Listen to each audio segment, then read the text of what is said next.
We're going to have a Piazza. So I mentioned that we're going to handle it today, or start handling today the switching from a 388 to 688 and vice versa. That's still an option for everyone, of course. We're going to start handling that today. But I think that we'll just have a Piazza poll first for everyone. You can just reply to it if you want to do that. So we'll do it all in one big chunk rather than doing individual requests. So we'll probably start that today, and then we'll finalize it sometime next week. If you need, for any reason, to do that sooner, let me know. Like if you need your units, something like that to be balanced sooner, let me know. But hopefully it's fine with everyone. The other thing is there's no office hours on Wednesday, and we might change that on days where an assignment's due. Either Eric or I will host some traditional office hours. The one caveat to that is that on days it's just likely to be a fair number of people here. We'll post on Piazza too if this is the case. The one caveat is if you do come today, be prepared to ask only high-level quick questions, not detailed things about your code and why your code isn't working. We have to sort of triage this to a certain extent as it gets close to the deadline and more people want to come.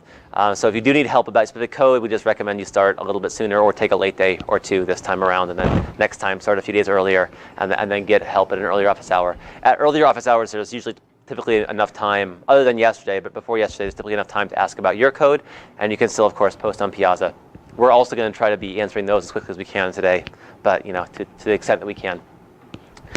But that's sort of where things stand right now. We are still trying to find more TAs, but haven't had great luck so far. So we might have to do the best we can with what we have. Okay, any questions about that so far? Okay, so today's lecture is going to be about data visualization and exploration, but really we went to finish up first the sections on. Okay, so we started talking about SQLite last time. SQLite, as I said before, is a query language that is essentially about keeping it's not a query language, it's a database. SQL is a query language. SQL is a database that is essentially about keeping it kind of a little bit of a light option for building a whole SQL database. So it does not have a client-server architecture. It just is a client. It uses the file system to control access to the files and writes everything to a single file. It does allow for some concurrency connecting to that file, so you can actually have multiple applications all accessing the same database, but typically, as you would expect, it's not quite as concurrent as a real database system that has a server, client, the standard kind of operations there. And as the name might imply, all the operations of SQLite use the SQL language, which stands for Structured Query Language, and really it is by far the standard for accessing data from virtually any database. Kind of historically, it's actually kind of interesting. It was not the only language for accessing databases. It took a little while for it to become popular. And now with the advent of different types of databases, some things called NoSQL databases or new SQL databases, there actually are starting to be other languages as well that people use, oftentimes some sort of subset of SQL. But it is still by far the most common way to access data from a database. The last thing I'll say is that, I think I mentioned this last time, but so when we talked about databases and consistency, we talked about foreign keys, right? And the foreign key always has to point to a valid record, a valid primary key in some other table. And we said, this is a strict requirement of relational data. If you delete the entry with a primary key, you have to do something with these foreign keys. You have to either have them point to a zero null value or delete the row. And now I'm going to ignore all of that and just say we won't actually bother enforcing foreign keys in SQLite. That actually is the default mode for SQLite. It does not enforce foreign keys. If you want to do that, you have to actually run another command that sort of is a specific command to SQLite that says enforce foreign key relationships. But we just won't bother, and we'll accept the fact that we're probably going to create bugs from that. But yeah. So since this is the SQLite directly uses the file. Yeah. Simultaneous applications can use the same file. At what level is the concurrency enforced? Yeah. At the file system level? Yes. So essentially, the files can only be written to by one application at a time. So when you're going to issue a write operation, it locks the file for writing, issues the write, and then unlocks it. So they can all read from it concurrently, but only one can write at a time.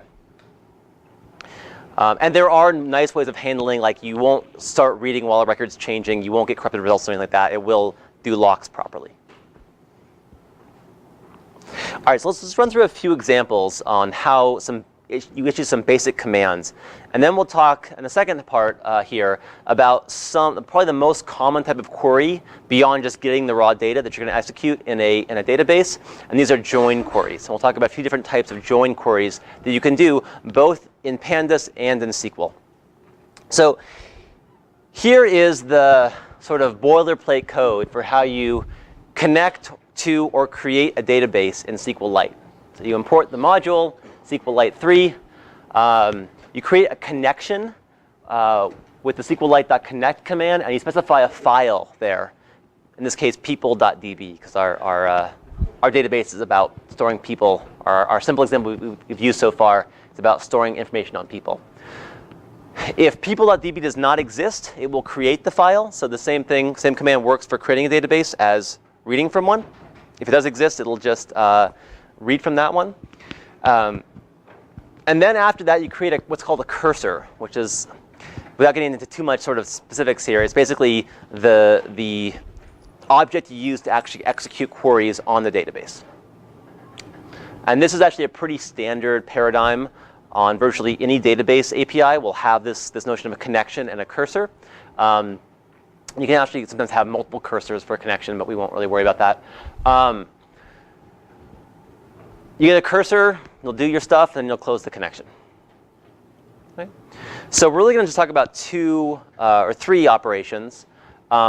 Creating a new table, 4 operations.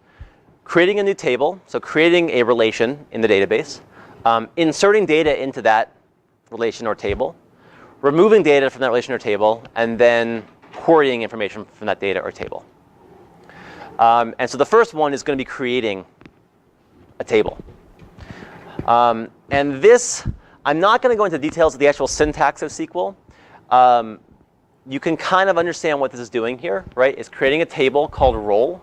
Roles, remember, are table on, is this person an instructor, a TA, or a student? So we're creating a table called role that has a field called ID, or an attribute called ID, which is an integer, and that's the primary key. And then we have name, which is text. I actually don't have an example of creating an index here. Maybe if anyone's curious, we can post an example of that. You won't have to do it for the homework, but if you're curious, you can also look it up. It's quite easy. How do you create indices that are separate from the primary key? You can do it either when you create the table, or you can do it afterwards as well. And as you imagine, if you have a more complicated one, you would just add more lines here. They can be integers, text. There's actually many other types they can be. They can be like date time types. They can be different types of numbers, so integers or floating point values. They can be different types of text. They can be text that is required to be a certain length, or free-form text, stuff like this. We won't worry too much. Again, if you want more details here, the docs for SQLite are very good at this, but we're just kind of covering the very, very bare bones stuff here. All right, so now the second thing we're going to cover very briefly is inserting records and deleting records from the table. So this is also, we're covering kind of only the barest of all operations here. But the SQL syntax for that is the command insert into role, that's the table, the values, and then you have a tuple that lists all your values. And it uses kind of standard notation you might be familiar with. So if you have a string, you have to put it in quotes. If you have a number, you don't have to put it in quotes. And things kind of behave somewhat as you expect, but unfortunately not always as you expect. The other thing I'll say is that actually for all the commands, I'm using the cursor.execute statement. So cursor.execute is kind of a generic command for executing any query or statement or SQL command into the database. And then depending on what the text you actually specify is, that's the command that actually gets executed. So what we're doing in some sense is we're actually embedding a SQL programming language into Python strings, which is not ideal, right? You may want to have either a more Pythonic way of actually doing these same things, or you might want to use an actual SQL language, SQL prompt to actually do this stuff. And you can do that. There are certainly prompts where you can directly enter SQL commands. But since we're going to be ultimately mostly just pulling data and then analyzing it in Python, for the most part, it's actually more convenient, I find at least, to write my little SQL statements actually in Python as a string and then kind of go from there. If that seems really annoying, you can certainly write them in a shell or another language, sorry, in a text file themselves, execute it directly on in some SQL shell, maybe export the results to like a CSV file, and then read them into Python. But that to me actually seems a lot more of a pain than doing a little bit of language embedding here. There's a question there?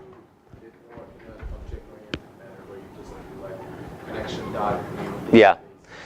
So there isn't. There are for some interfaces. There isn't here. There might be other interfaces to SQLite 3, but not in the official one. The official one, you pass SQL into the execute command.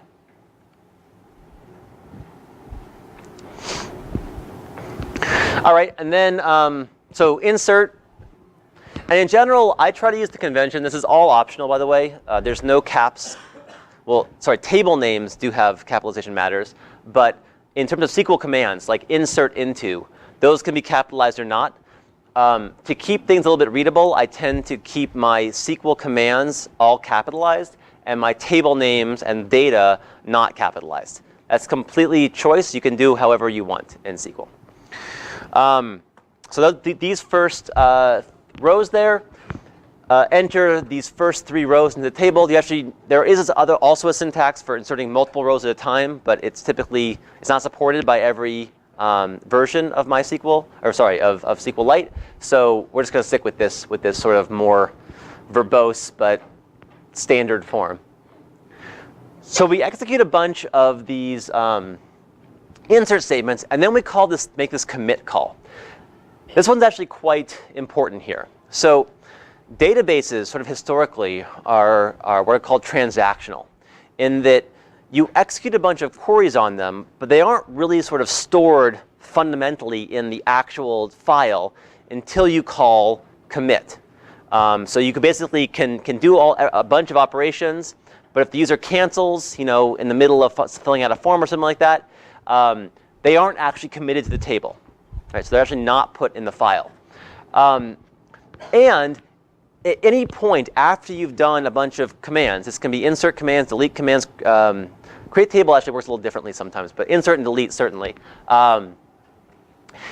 If you don't call con.commit, connection.commit, you can actually undo everything you've done since the last commit by calling connection.rollback. Right? So again, not getting into too much details here because it's the sort of transactional processes themselves can be quite complicated, but you can sort of do whatever you want, and nothing will be written to the database, at least in terms of insert and deletes, until you actually call commit. And similarly, delete. Delete has the syntax of delete from the table where some criterion is met. And actually, these can be fairly complex criterions here. It uses a similar syntax you use to actually query the database. So you can use actually a similar method you use for querying rows from a database as you do for deleting rows from a database. But we won't really worry too much about that. We're going to just assume that you want to delete a row by its primary key.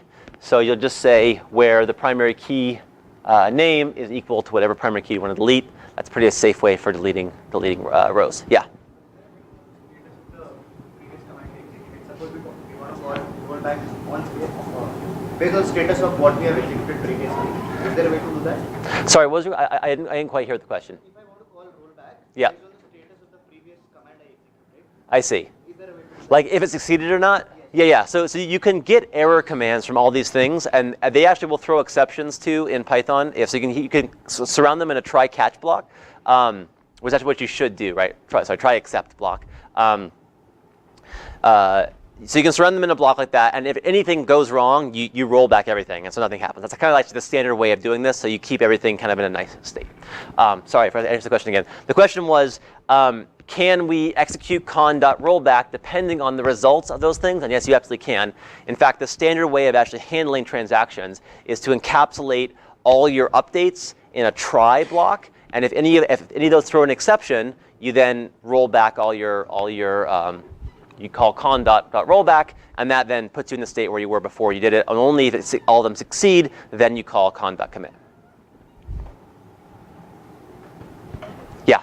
In terms of efficiency, if I want to execute, for example, 100 commands, Yep. instructions, for example, is it more efficient to call commit after each of the execution or at the end? It's better to do it. So the question was, in terms of efficiency, is it better to insert and then commit, et cetera, or insert all of them and commit? It's a little better to insert all of them and commit, I think, though there might be some optimizations I'm actually not aware of that make one that sort of surprise me. For example, sometimes the insert commands like these are actually faster than multiple insert, the commands for multiple inserts, which makes no sense. It's just how they've been optimized, right? So I believe it's more efficient to do them all and then call commit once. It should be, right? But there may be some crazy optimizations there that I'm not familiar with.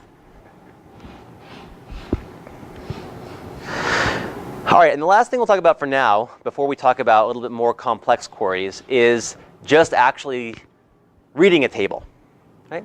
So the command for reading a table is called select. So you select something from the table. And in particular, the command to get everything, if I want to get all the columns, I call select star. That just means everything from the table roll. And if I do this, so the way this is actually returned in Python would be that the cursor.execute in that case returns a generator that I can then iterate through, and I can get each row out one at a time.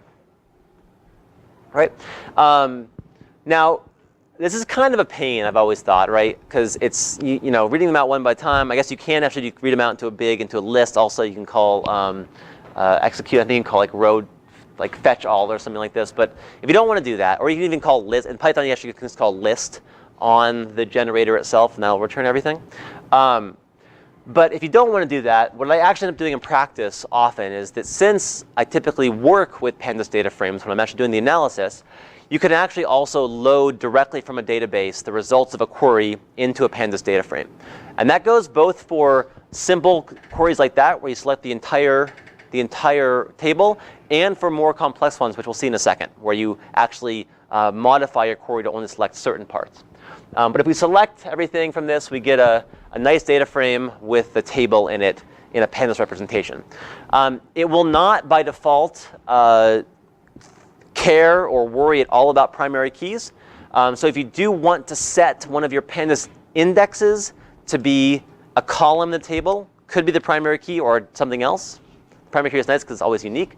You have to call this index call, set this index call parameter to the function. And there are a bunch of other functions you can call there too that change behavior a little bit, but that's what documentation is for. I don't remember any other commands. Okay, so any questions? Yeah. The row object there is it's just a tuple or a list. Sorry, what the question was, what type is the row object there? When you get it, it's going to be either a tuple or a list, one of those two. It's just an actual tuple or list with all the columns in the order. So it doesn't have headers or anything. It just has just the data from that, like you would get when you insert, kind of. It'll just be a tuple just like that, basically, that you get when you insert.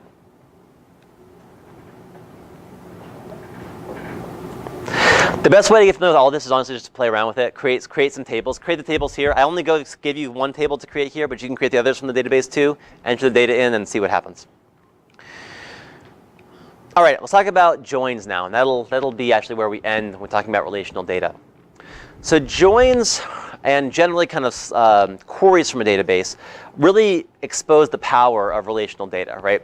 So the whole point of relational database was that we're sometimes kind of saving space, right? Because we, instead of storing, the full string of what every role is in the class in the person column, we send a link to another table, which is both nice because it kind of limits the possible roles you can have, and because it actually allows us to sort of not have to have a separate string in each file, or sorry, in each row in the database. But given that, one of the things you're going to want to do, of course, is actually start to do things like merge together rows where you look up one key, where you look up what the corresponding elements of another table are based upon the foreign key in another table. And so this is where sort of the power of relational databases actually kind of comes to the forefront, is in these what are called joins. So join operations merge multiple tables. I should actually be clear about that. They don't actually affect the tables at all themselves. They just create new sort of instances that are merged, that merge entries of multiple tables. And we'll show some examples in a second. And so this new table you get back from a join can either then be saved itself, or it can just be directly operated on. And there are 4 types of joins which come up in practice, though really only 2 come up in practice very often. And these are inner joins, left joins, right joins, and outer joins. And when we speak about joins, you can do more complex versions here. We actually join multiple tables together. But I'm going to talk about joining 2 tables together. I'm going to use the syntax, my own speech syntax, saying I'm joining 2 tables on some columns from each table. And we'll talk about what that means when you say I'm going to, but the phrase I'm going to use is I'm going to join table A and table B on column 1 and column 2. And that's going to be how I define what joins are.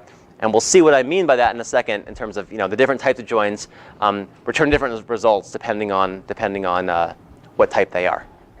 So this is all much simpler with an actual example here. So for all these types of joins, actually, I'm going to use the example of joining the person table with the grades table. Okay? So remember the person table, and this is actually the easy version of the grades table. You can do the same thing with the harder many-to-many version of the grades table, but I'm just going to try to keep it somewhat simple here. Again, if you want to experiment with more complex joins, that's great. So I have my person table here. These are all the people in our table, plus their role ID, which we're actually not going to worry about here because we don't worry about role. For this case, what we're actually going to be doing is we're going to be merging or joining the person table with the grades table. And we're going to be joining it on the columns ID and person ID. So these are not strictly foreign keys or primary, or they're both primary keys of the tables. They're not strictly foreign keys, either of them, because we certainly could have entries here in this table that are not in the other table, right? Because not everyone gets grades. TAs and instructors don't get grades.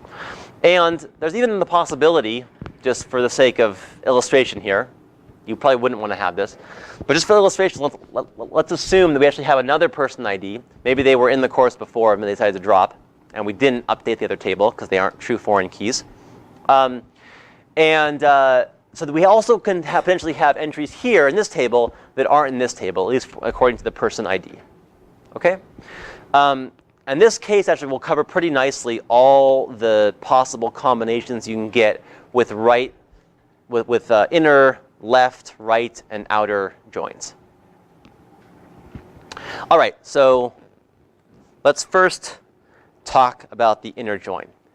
And this is usually what you want. When you think about joining 2 tables on some key or on some columns, you typically mean you want an inner join. So what does that mean? So when I say I have these two tables, if I perform an inner join of these 2 tables on the columns ID and person ID, what I do is I look for those cases where the ID, so the first column, matches person ID, the second column I'm joining on, and I concatenate the rows of corresponding entries that have the same entry in ID and person ID. All right? So in this case, this would lead to this table. So, and sorry to flip back and forth here a little bit. Maybe I should put it on the same slide. But there are only 2 entries here that have 2 IDs or person IDs that have both an entry in this table and an entry at the grades table. And so what happens is an inner join will find those two entries and concatenate the columns on those two tables. So an inner join would give me all the columns. It gives me all the columns from the person and all the columns from homework grade, or the grades table, only for those elements that are in both. So we know that they will have entries for all the things there. I mean, I guess they could be none if one has an entry of none in the actual table, but for the most part, if they're all populated, they're all going to be populated in our actual returned value.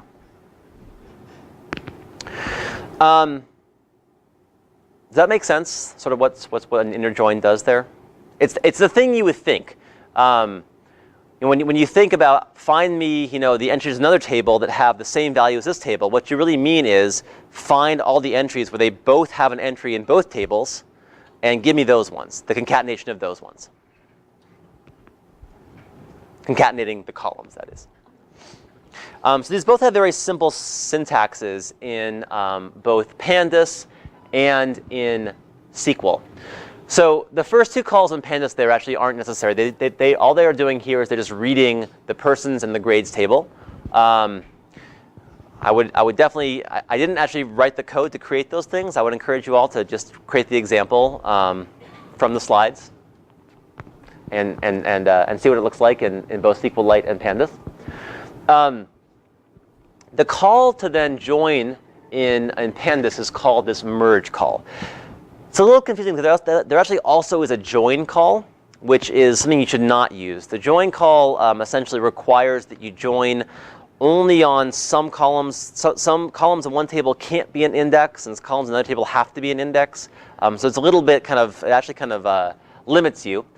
But the command here is I'm going to merge person with grades. I'm going to use an inner merge, and I'm going to specify which columns I am merging on. So in the left data frame, which is by default the one you call it on, the one you call the .merge command on, I'm going to merge on the ID column. And in the second one, I'm going to merge on the person ID column. And the right one, which is the one you're passing to it, the df grades, I'm going to merge on the person ID. Now you notice I didn't actually specify indexes for either of those two tables. So every column is just a column. If you want to merge on an index, I think we have an example in a second on this, maybe. No, I don't have an example. You can just look it up in the documentation, though. You can also join on the index using, instead of passing left on equals something and right on equals something, you can pass right index equals true or false, or left index equals true or false. And then it will join on the actual index column rather than one of the columns itself. As I said, Pandas treats index columns as different from other columns. And so you can't, unfortunately, specify an index column in the left on. There's also this join call, but it's not very, it's less useful than the other one. We can also execute the same thing with SQL. So this is such a common command in SQL. It's actually, this is sort of probably the most common statement you'll write in SQL. It's one of these select commands where you add an additional where clause. So I'm going to select star from two tables. So I'm going to select all the rows and all the columns from both person and grades where person.id equals grades.personid. So I'm filtering only the entries where those two things match, and I'm selecting all the columns from that. Okay. And by far, that's the most common join you'll see in SQL. There are other joins as well, which we'll talk about in a second, but this is going to be the most common one. In fact, SQLite does not even support right joins or outer joins. This is sort of how uncommon they are. They won't even be supported, but it's good to know about what they're doing also. And as I said, you can also actually be much fancier here. So I actually could have multiple columns there. And I could have multiple where clauses too. So I can just keep adding more conditions to my select statement, and that will keep selecting more or keep specifying more and more which rows I want to select. Now, again, that is a very poor introduction to queries in SQL. It's not even really an introduction. It's one example. There's a lot of sophistication you can do here, and people essentially almost get to the point of writing programs in these SQL statements. It really can get pretty crazy what I've seen people do with SQL commands. I'd prefer to just select things and then do my logic in Python, but people that like SQL, they can do some amazing things in it. There was a question. Yes? these are the right index and left index are the ones which are specified by creating the table, and just by using these two variables it will automatically select those two columns which I created as index when I created the table. So I think the question was about, it's about the pandas call, right? When you use the pandas call, yes. So if you use the pandas call and you specify another command there saying index, up here like index call equals something, when you read the pandas table, or you just set the index in the pandas table, then these two things will make you join on the index for that table. Yeah? Would the column label be ID or person ID? With the what? The column label, would it be ID or person? By default, so the question is, would the column label be person ID or ID? By default, pandas will read the names from the table itself. So I was calling these things person ID in the second case and ID in the first case. So they are whatever they are in the table. That's what the names are. Oops. Okay. Okay, so moving on now, let's talk about left joins. I'm hoping I can get through all the visualization today. Maybe not the examples. Maybe I can just get through the, at least hopefully the slides. All right, so let's talk about left joins now. So left joins, what they say is, rather than only taking those rows that appear in both tables, we're going to take all the rows on the left table. And again, left and right here are a little bit dependent on syntax. In pandas, when you specify the first matrix and then dot merge, sorry, the first data frame dot merge, that first data frame is the left one. So it's just convention here. It's the leftmost when you're reading the code, I guess. But what a left join says, and I'll show the SQL syntax in a second. What a left join says is I want to keep all my rows in my first table. So I'm going to have the result that's the exact same size as my left table, the first table I specify. And I'm going to fill in any rows that don't occur in the second table with just null entries. So if you perform a left join on this, I get the same thing. For these two guys that both had grades and a person entry, they get the same things populated. But for people that don't have an entry in the grades table, we fill those entries in with nulls. And the syntax for this is, here's just showing what you get with the pandas data frame. Syntax for this in pandas is df.merge, same exact thing, but just how equals left instead of how equals inner. In SQL, it's a little bit more complicated. So actually, the where command, the inner join is so common in SQL that it has its own syntax for. You can also actually do a join like this in SQL, but it's very uncommon to say inner join, use that command in SQL. You always just use the where command, because it's much more sort of common and easier to remember also. But the command for this is select R from person. So I only specified my left table first, and then left join grades. So I'm going to take my person, I'm going to have that be the left matrix, and I'm going to do a left join with the grades table. On, now not where, but on, person ID equals grades, person.id equals grades.person ID. And that in both cases, both these things actually will return the exact same result here. And you can, if you read that query into pandas, you will actually get a table that's the identical one as if you do that first statement there.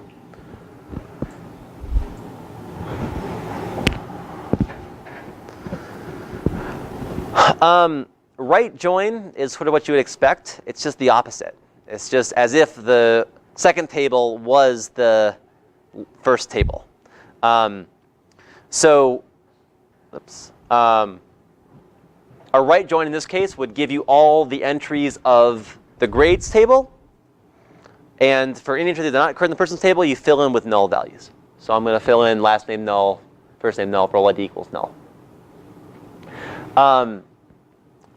In pandas, here's how you do it. Just how equals right. I think you're getting the hang of this. You can imagine what the outer join syntax is for pandas.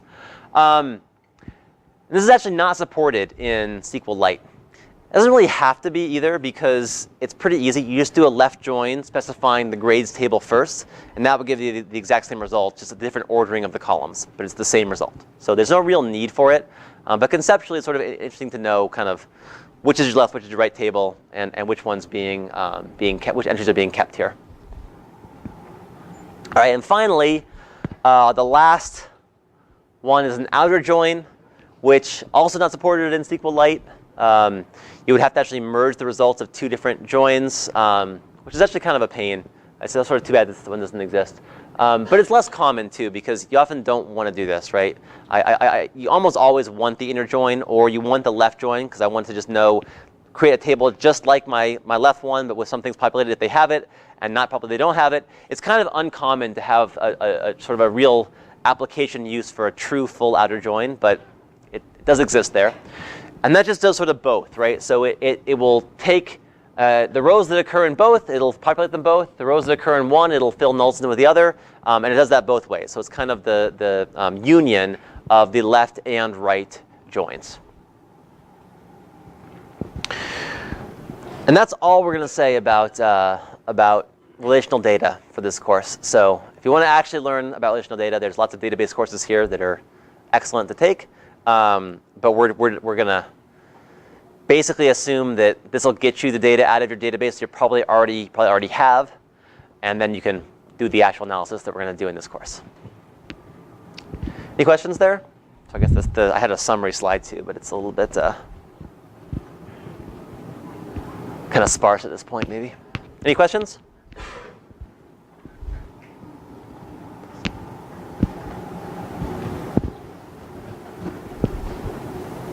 Okay, if that is the case, then let's jump to data visualization.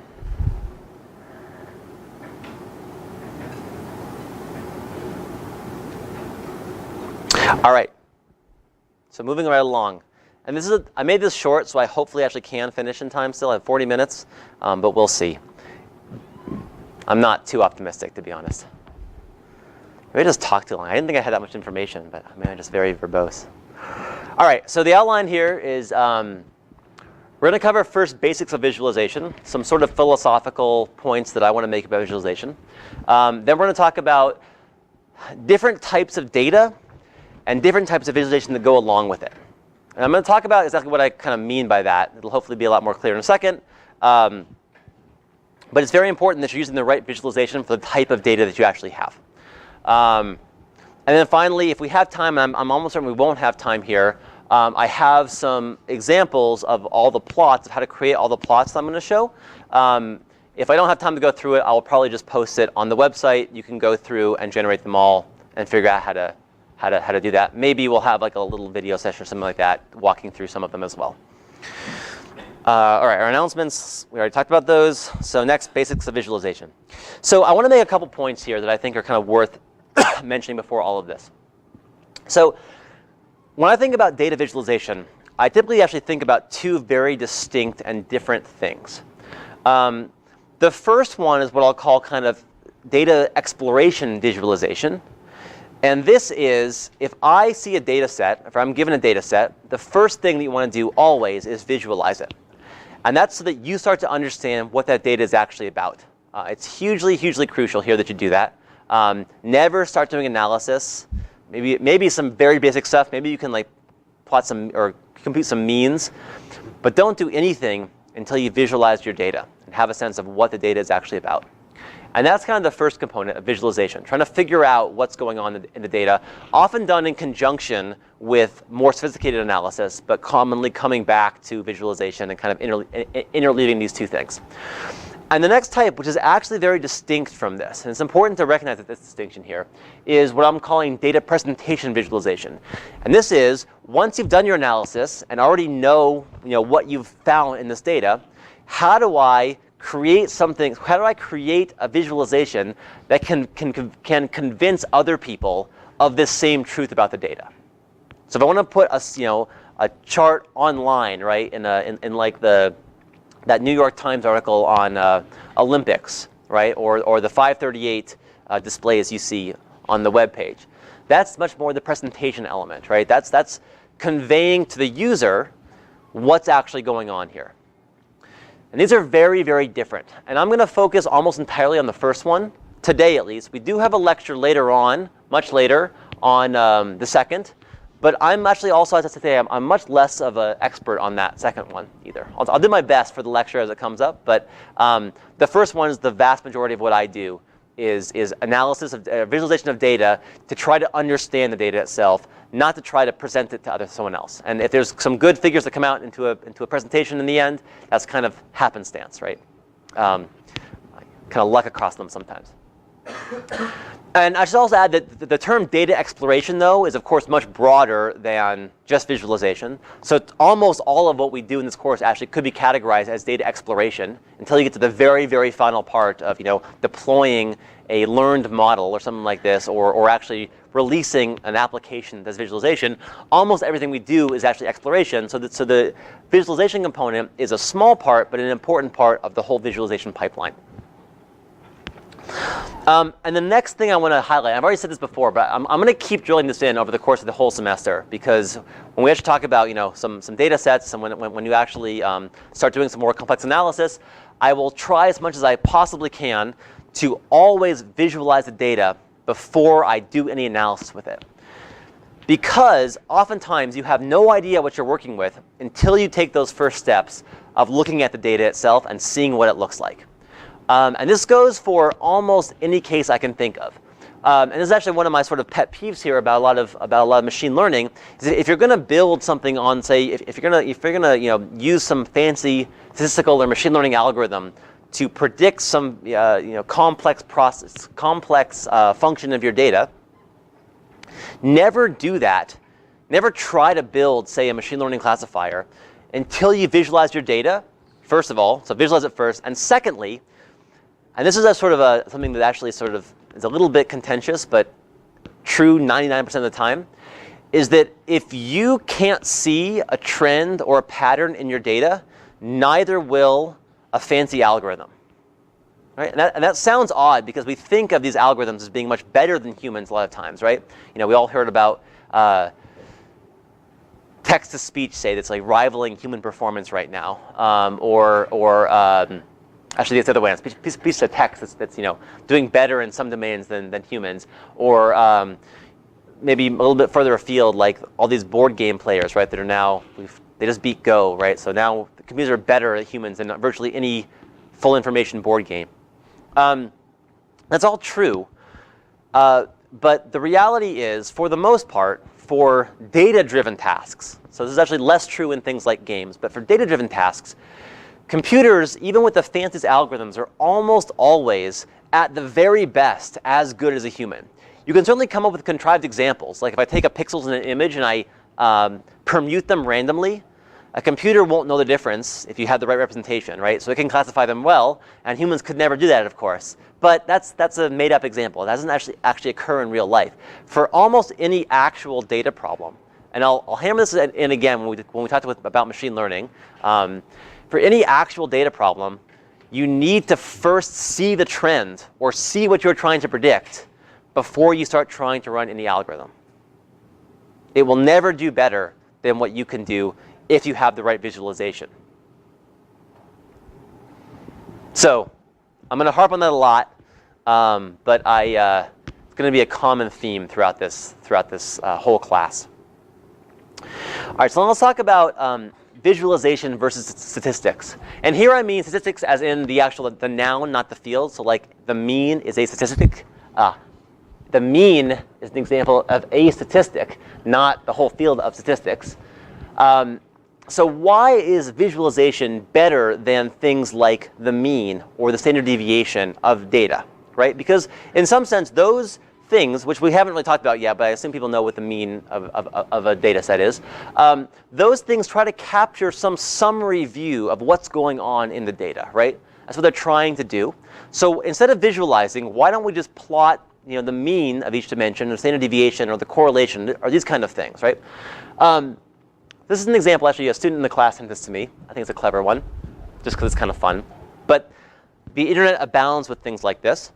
And so what this is going to show a bunch of data points moving around in space that at every point have the same mean, standard deviation, and correlation. So same x and y mean, same standard deviation in x and y, and same correlation. In other words, those 5 statistics are all the same over the entire animation you're going to see here. And the data itself looks quite different over this time, though. So here's the data. Oh, is it not moving? It's playing, but not playing.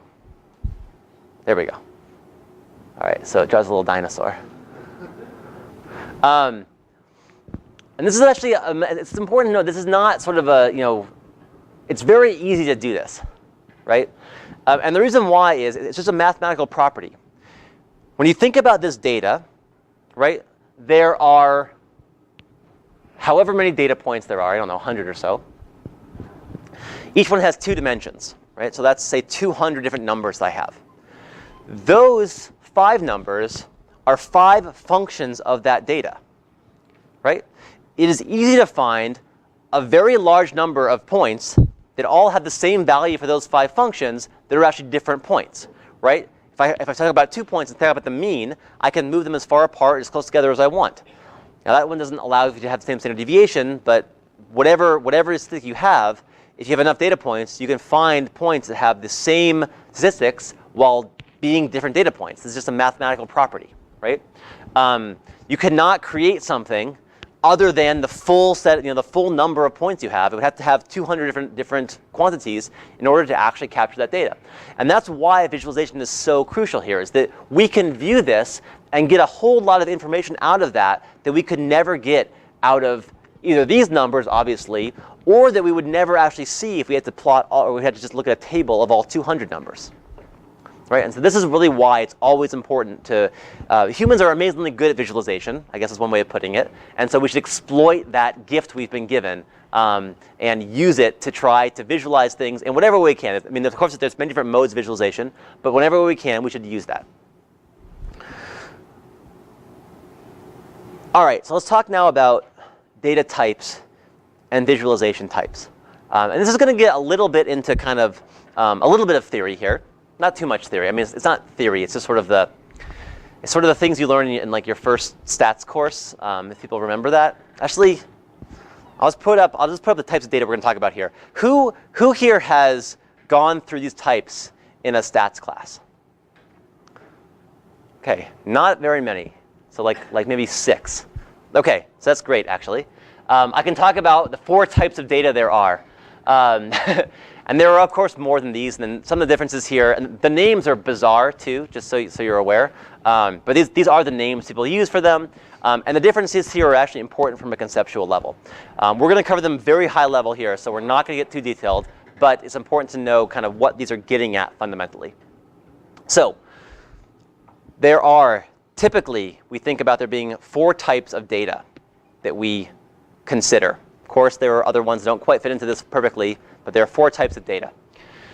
There's nominal data, which is categorical data without an ordering to it. Okay? So when you have things like a pet, which is a dog, a cat, or a rabbit, there's no notion in which dog is bigger or less than rabbit, right? It's just different. And so the only operations on nominal data are equal or not equal. If 2 records both say dog, those are the same. If one says dog, one says rabbit, they are different, but incomparable other than that. Then you have ordinal, which actually I shouldn't have picked this example. I'm going to change it in the slides. Instead of 1, 2, 3, 4, 5 as like a rating, I was using it because we had Yelp reviews for that.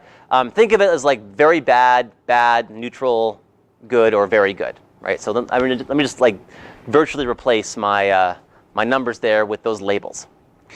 So ordinal data is also categorical data. In other words, there's only, we don't allow all numbers here, or in the case of labels, very bad, bad, neutral. There's no sort of in-between. They're distinct categories. When you fill out a form, you have to select one. You can't, I guess people do sometimes be wishy-washy and try to like go in between 2 options like that, but just select one. But there is an order to these things too. So we know that very good is better than good, and good is better than neutral, right? But the distinction here is that there isn't really any notion of how far apart these different items are. So how far apart are very good and good? Is it the same as the difference between good and neutral? Is neutral and bad, are they all the same difference? Is there a bigger difference between one and the other? I don't really know. It's arbitrary. There's no distinction. This is why I shouldn't have used numbers here, is because you're tempted to actually ascribe actual numerical values to these. But if you have like a star system, you know, I know that like for you know, rating a lot of things, you know, a 5 and a 4 are very different because everyone rates everything a 5. But then, you know, a 4 and a 3 aren't that different because if you're going to get a 4, it might as well be a, you know, a 3. But then 1 is very different from 2, right? Because 1 is like the worst you can possibly give. And this is why a lot of things move to just thumbs up, thumbs down, because it's actually very odd to know, like, what does rating something a 4 out of 5 even mean? Is it actually good? It's not that good, right? Because it brings down the average a lot. All right, so that's the key there. Is ordinal data has an ordering, but it's categorical still. Right. Then there are two more terms, which are really confusing terms. So just you'll have to get used to them. We won't use them that much, so you just don't have to get used to them even. But just know that people call these things these things. There's two types now of what I'll generally call numerical data. Even though, you know, this sometimes ordinal can be numerical too. Sometimes this can actually not be quite numerical, but let's call it numerical data. Interval and ratio numbers are both numerical quantities. The difference, though, is that in interval data, the number 0 in our you know, in the data has no special meaning, whereas in the ratio number, it does have a special meaning. It means something to have 0 of a quantity, whereas something like temperature Fahrenheit would not, the 0 point doesn't really mean anything. Right? And the best way to think about that is that if I have two temperatures in Fahrenheit, right, their ratio is a meaningless quantity. There's no meaning to 30 degrees over 20 degrees. Right? One is not 1.5 times anything more than the other one. It's just they're arbitrary scales, right? 0 means nothing, really. I don't mean something scientifically, but it means nothing in terms of the quantities for temperatures Fahrenheit. In ratios, though, as the name implies, the ratio of two different elements or two different data points means something. So if I talk about now temperatures in Kelvin, right, the ratio of those two numbers is actually the difference in energy in those two systems. Okay, so that's actually quite different what 0 means when you talk about temperature Kelvin versus temperature Fahrenheit. And it's not just because, you know, you can't go below 0 and 1, though that is an important part of it. It's that dividing one by the other actually means something. You could have negative ratios too, but the important point is that 0 means something. It's a question there. How can addition and subtraction work with temperature Fahrenheit? Oh no, so those are just temperature Fahrenheit, addition and subtraction. Those still work. So okay, so maybe I'm going to find what I mean by the different operations that are allowed, or the operations that are meaningful. So the difference between interval, so think about the difference between interval and, actually before I do that, let me say one more point. This is always sort of the difference between interval and ordinal data. So in interval data, the difference, even temperature Fahrenheit, right? The difference between 80 degrees and 70 degrees, that's a quantity which is the same, in some sense, it's a difference of degrees, which is the same as the difference between 20 degrees and 10 degrees, right? That's what I mean by addition and subtraction being allowed. You can subtract two interval quantities, and the result is meaningful. So you can't subtract good from very good. There wouldn't be a result there. But I can subtract 80 degrees Fahrenheit from 90 degrees Fahrenheit. And that actually makes sense as an operation.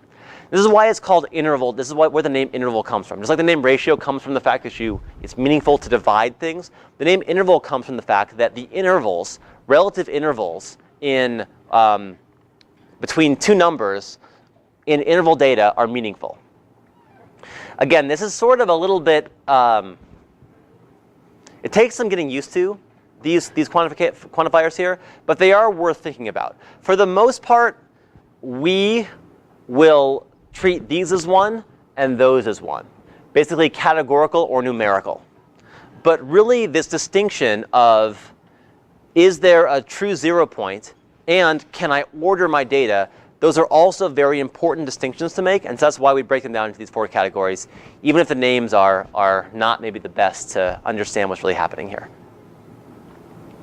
And then the operations here just mean the things you can actually, the operations that make sense in this space. So again, for nominal only equal or not equal, for ordinal, you have not equal and equal as you did before, but you can also do greater than or less than, and strictly less than or strictly greater than.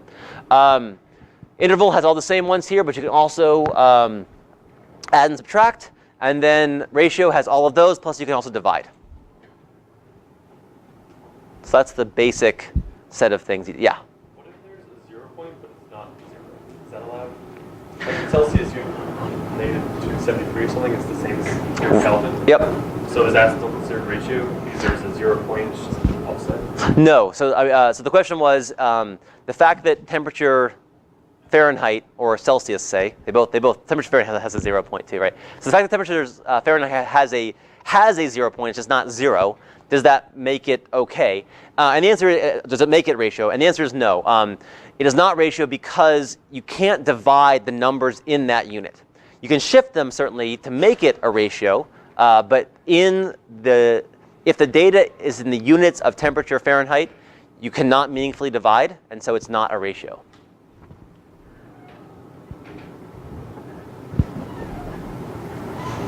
But as I said, for the vast majority of the cases we're going to talk about, we're going to bridge these 2 together and just call them numerical data, and then bridge those 2 together and just call them categorical data. Though there are even some times where, if you have like or if you have like integers that are all kind of small, well, is that ordinal or is that numerical? Or is that interval? It sort of depends a little bit on the scenario. So keep these distinctions in mind, but we certainly won't be exactly precise following these things throughout the course. It's just good to know about them for visualization purposes. All right. I think I'll be able to get through the slides at least in the next. These are all pretty fast to go through. Okay, so now I'm going to talk about visualization. And I'm going to talk about it in light, a little bit at least, in light of the context of different data types, right? So, this is actually an important point. So the main distinction there that I had was between nominal and ordinal, so all categorical data types, and numerical data types. And it's going to be very important that we think about different ways of visualizing these different types of data. This is actually a very common mistake, as people try to use a visualization type meant for one type of data on the other one, and you get something very weird. It just doesn't make any sense, and you can't really make sense of it. So let's talk about that. Now, the other dimension we're going to vary things along, besides just sort of the types of data, is the dimensionality of the data. All right, so whether the data is one-dimensional, whether you have just one column, and you're trying to do something on that, versus 2 columns, you have to use very different visualization techniques. They're all things you've seen before, but it's different types of visualization that you want to use. So in particular, for 1D data, you want to use things like bar charts or pie charts. You should never use a pie chart, though. Or histograms, scatter plots. For 2D data, you want things like scatter plots, line plots, box and whisker plots, and heat maps. In 3D plus, there's things now like scatter matrices, bubble charts, and I'm going to talk about a few more as well. As I said, actually, all the examples you're going to see, we have. I have a notebook with the code in it to generate them, so you'll both know, how I made this data. It's not real data; it's just sort of synthetic data, and then also how you go about getting these pretty figures, maybe kind of pretty figures. In your notebook. Are there any questions? I've sort of been talking for a while now. Yeah.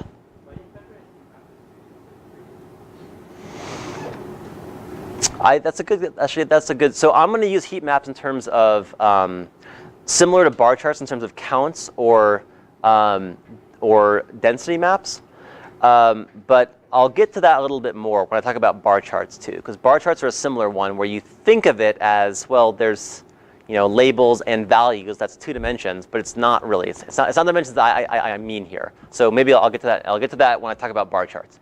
I might have to put the slide for that one, so I can just write on the board a little bit about that. Okay, so a bar chart. Okay, I'm going to have this little key here through most of them. These are not hard rules. You can find cases where you want to do the opposite, but they don't really make sense. Sometimes they're really important rules here. About what the data has to be in order to apply a technique like this. So, and unfortunately, I'm not going to get into my the notebook, I think, where I have the actual data that generates these things, but oh well. So let's think about a table where I have 20 entries, and this attribute in this table is a nominal value. So it's either dog, rabbit, or cat. This is the type of pet someone has, right? If I want to visualize that table, a common way of doing it would be, well, I just count up how many instances of dog there are, how many of a rabbit, how many of a cat there are, and I create a bar chart that sort of says what's that quantity is. Nothing too shocking here, right? I don't think so. Nothing too profound. Now, the important part here is that these really only apply, in some sense, to categorical data. The x-axis has to be categorical. If it isn't, then, or I mean, it can be ordinal as well. But if it isn't, it's actually a different type of chart. If it's actually, if the numbers are interval valued, I mean, you might have two that are exactly the same, but in theory, there could be actually a continuum of entries between them. So having an individual item for just one category doesn't really make sense anymore, right? When they're, with numerical data, having sort of a single category on the x-axis doesn't make sense. So that's why I'm saying you don't have a bar chart. You have something very similar, which we'll see in a second, but it's not technically a bar chart. Now, the other thing I want to drive home, which I think gets to this point, this question actually before, is are bar charts one-dimensional or two-dimensional, right? Because normally, when and bar charts are used for this, but this is kind of like a counting bar chart, right? You can imagine that you have 20 records, and I'm just displaying it here to count. But another equally common way is that I have 3 records here where the value of dog is 10. Maybe it's the price of a dog or something like that, and I don't know, hundreds of dollars. The price of a dog, cat, and a rabbit and cat, hundreds of dollars. These are very fancy animals. And that would also be commonly displayed as a bar chart, right? That form would also be kind of a common form for a bar chart. But I'm still going to call that one-dimensional data, because even though there are 2 columns in that table, there's these aren't independent columns, right? There's a one-to-one relationship there. So every item in column 1 has an item in column 2, has only exactly one. There aren't multiple entries of dog with multiple values for my bar chart here, right? Whereas another example, which I'm going to show later on in a second, is if you think about another column, another data set that has 2 columns, one for your first pet and one for your second pet. The first pet can be any of dog, rabbit, or cat. And then the second pet is that, after that, you can maybe get another pet after you've had your first pet. That can be dog, rabbit, or cat. But those 2 columns are independent, right? So they're not, it's not that just you're ascribing another property to the one column. They're actually different data points. So this is the sense in which I'm talking about dimension. And it's the same sense in which heat maps are 2-dimensional, right? Because they have 2 dimensions, but then a value ascribed to those 2 dimensions, right? They have a row and a column plus a value ascribed to that. So they're actually going to be, in my case, 2-dimensional. Something's called like 2.5 dimensional, but I'm going to call those 2-dimensional for the sake of this class. All right, so bar chart. Use a bar chart for categorical data, not for interval or ratio data. Pie charts. Don't ever use a pie chart. Simple. Everyone likes pie charts because they're visually appealing, but actually this is already now getting into, again, there's 2 points of visualization, right? There's the first point is that you should use it to understand yourself the truth of your data. And then secondly, you should use it to present your data to other people to convince them of the truth. And pie charts are awful at both of these 2 things because they require humans to judge quantities based upon angles and based upon area, which we're really bad at doing. We're just awful at doing that, right? So I can see the relative sizes of these things much more easily just as a fact. And there's studies on this. If I took out those numbers, you actually would not be able to guess these things very well. It's actually not quite the same as the last one either. But no, actually, sorry, it is. these are the same quantities here, but you would have a very hard time if I took out labels of guessing what the different ratios were. Just trust me on that. There's been a lot of studies on this. So don't ever use a pie chart. Actually, the library that I use for visualization here, it's called Matplotlib, but I use a nicer front-end interface called Seaborn. And if you search Seaborn pie chart, the author says, I will never include pie charts in Seaborn ever.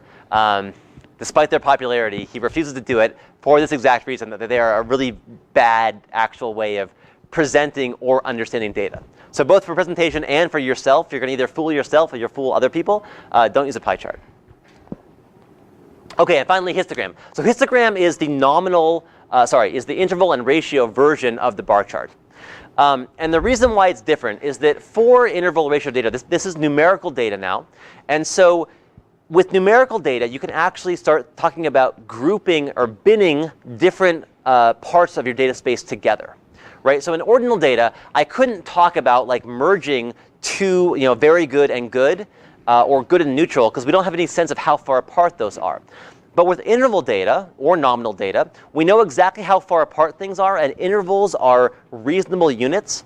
They have meaning to them, and so we can talk about taking all the data points that occur within a certain range and counting how many of those are and plotting that as a bar chart. And that's what a histogram is. I should have said it's like a bar chart, because it actually goes by its own name. But it's very simple. I presume everyone here sort of knows what a histogram is. That's why I'm not being too specific here. But basically what you do is you have one data. Again, it's just single-dimensional data. So I have one column of data. I look at all the values that fall between some interval, say, negative 0.2 and 0. And the height of this bar there is equal to the number of data points that fall inside that interval. Right? And this is data sampled from a nice Gaussian distribution, so it has a very nice form in its histogram. Histograms are incredibly useful for understanding the distribution of real valued data. Don't assume anything is Gaussian. Always plot it to make sure you actually, see data. You actually can visualize what your data actually looks like before you go ahead and assume that, it's going to have certain properties that you think data should have. I think we can get through everything here. I think we'll get through. All right, let's talk about 2D data now. Scatter plots. I think Eric actually covered some of these things in the tutorial on Python, so hopefully some of this is actually, you're seeing this now for the second time in the course. Scatter plots are a good visualization when you have two different dimensions of data now. And again, these are now independent data points, right?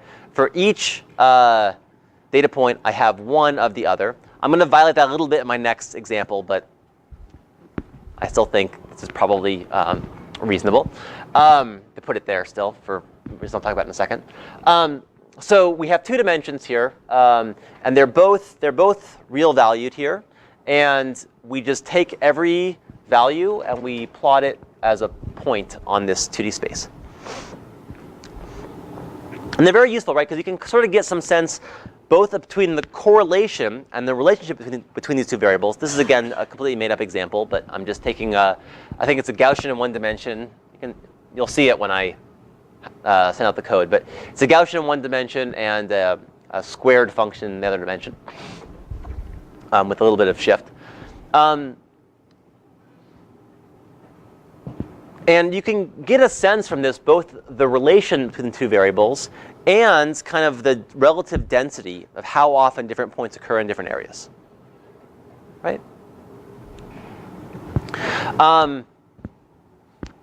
So the question now, can we have a scatter plot with ordinal data in one of the dimensions, in the first dimension, say, or second one? Kind of makes sense, right? Because you can still kind of order them. So that would that make sense to do that? Yeah. Here we have more continuous plot, but for ordinal data we have more like discrete. Right, exactly.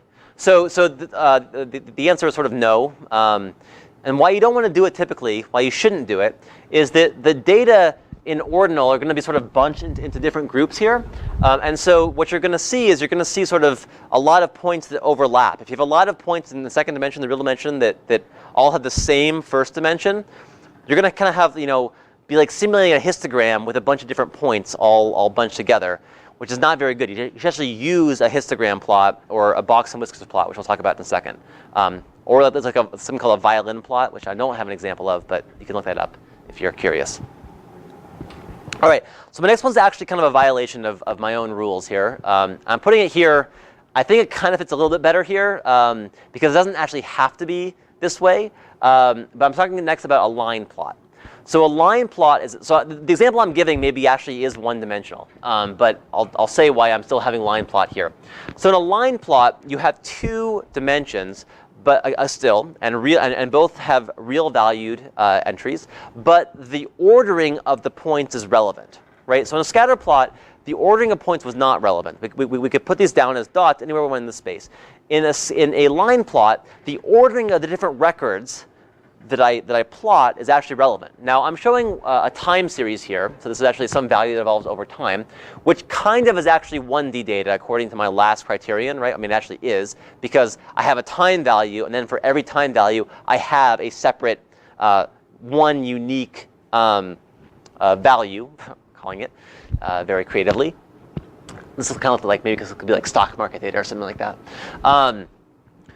It's just Brownian motion, if you're curious. Well, it's just, sums of Gaussian random variables. But line plots can actually also apply to the case where you actually do backtrack. You can backtrack in a line drawing. So it can sort of sweep back around. That would not be a time series plot anymore, of course. But it still has to proceed in a certain order. So if I were to say, plot a path on a map, that would also be a line drawing, right? Because the order of points matters. You can't just sort of plot them all randomly. They happen in an order, but they can double back on each other, and so they are in some sense independent points. Though I could be convinced those should be considered 1D by the arguments made before, but they're typically thought of as 2D plots. So I'm going to put them here, even though. Okay, so now why can't we do ordinal data here? Because here it's not quite as clear, right? Because you only have 1 point. It's in the time series. You only have 1 point for each dimension. So why shouldn't we have ordinal data in the first dimension here? It's a little bit more subtle. So the reason why you shouldn't do it here is that humans, when we look at a line, we naturally ascribe some meaning to the slope of that line, right? We sort of think of the slope of the line. If a line changes slope, we ascribe some sort of meaning to that. But the whole point of ordinal data is that we're not willing to sort of give any absolute meaning to the difference in between different successive points. So if we had, a point at 0 and a point at 2, but this was an ordinal series here, it wouldn't make sense to think of the slope between these 2 points as being at all related to the slope between those 2 points, and a line drawing would actually kind of trick you here. It would actually be something you don't want to do. This is very common, actually. You see a lot of times bar plots with lines drawn on them, which is a horrible thing to do, because those lines have no meaning. The slope there is meaningless. The entries don't mean anything. Don't ever do that. All right. If you do have categorical data, though, and you have categorical data on one axis and real data on another axis, a box and whiskers plot is probably the most common thing you'll see. And there are other variations like things like violin plots and stuff like that. So what a box and whiskers plot does is it shows these little, box and whiskers and then a bunch of points. Those are actually separate points here, and they're not like a dotted line. It's separate points. And what they show is the following. There are variations here, but by far the standard is the following. So what I'm showing here is some again, just fake data where I have 3 animals, then I have some weight that they can be. So for each animal, I have a bunch of different possible weights. For each dog, I have a bunch of weights. For each rabbit, I have a bunch of weights, etc. These are, again, independent things. So they really are, a bunch of dogs, a bunch of weights for those dogs. What the box and whiskers shows is the middle line, the line in the middle of the box here. This is the median of the data. These 2 things are the first and third quartile. So it's the 25 percentile and the 75 percentile. Usually, There is some variation there. People pick other percentiles sometimes, but it's usually 25 and 75. And then these bottom ones are some other percentiles, often 1 and 99, sometimes 5 and 95. Sometimes they're actually even 0 and 100, so they're actually the max and the min. This plot, I'll just tell you what I'm showing. I'm showing you the first percentile, 25th, 75th, and 99th. And that's pretty common, so you can kind of assume it might be that, but don't always assume. And the points outside here are the actual data points that occur outside that space. And here we are actually plotting multiple points on a single line just because these don't happen that often. They are, by the definition, outliers. And so hopefully they won't all be clustered together. So hopefully you have some spread here. But of course, you actually might have several overlapping. And that's just sort of an effect of the box and whisker. Maybe if you have a bunch that are exactly the same, maybe you should expand your whiskers until they cover the requisite space. Now, it's important to note that these are throwing away information, right? Because just like the mean or the standard deviation, these are some statistics of the data that are not complete. They don't give a complete description of that data, and so that therefore they might actually lose a bit of information. So they are useful summaries, but they are not the full information. You actually can also have plots that sort of have vertical or horizontal histograms here along each dimension. If you mirror those, it looks like that's called a violin plot because they can make shapes that look like violins. But that's sort of I don't have a plot of those, but the same plotting library has a function for that. Okay, and then the last thing, and I think I won't finish all the 3D ones, unfortunately, but I want to mention these two ones here, are heat maps. And heat maps actually sometimes mean two different things, so it's important to distinguish between these two. So there are heat maps which I'll call like a heat map matrix, where you have categorical data on both dimensions. So if I have two categorical dimensions, then I want to group these together somehow. There's no order necessarily here, so the order doesn't really matter. But what I'm showing here is in this case, the color of the cell here indicates how high a probability it is in this case. So this is some example of your first pet, your second pet. So if you have a dog, you probably get a dog again. You have a cat, you get another cat again. Maybe if you have a rabbit, you're just testing out pets, so you'll next get a cat or a dog. Rather than another rabbit, it's all made up, as I said. But what this shows is this shows some quantity that captures statistics from both those two dimensions plotted in a matrix like this. Right? So you could just show the values here. You could also actually show a scatter plot where you had like a circle. It's not really a scatter plot, but where you had like a circle that showed in the area of that circle would indicate how big a quantity that was here. But that's actually the sort of the same thing as this. And then all I'll say before I go is that there's another type of heat map, which people sometimes mean when they say heat map, which is actually more of a density map. So if I take something like these points here, as I get more and more points, it might be less and less clear exactly what the distribution is here. You might sort of lose. You might just sort of start seeing too many overlapping points there, so you can't quite tell is it denser here or denser there. So one thing you can do is actually build what's effectively a 2D histogram. So you bin the space over a bunch of squares, and you color those squares according to a color based upon how many different points fall in that. Right? So that's also called a heat map sometimes, but really it's a very different thing than the matrix heat map, which I referred to before.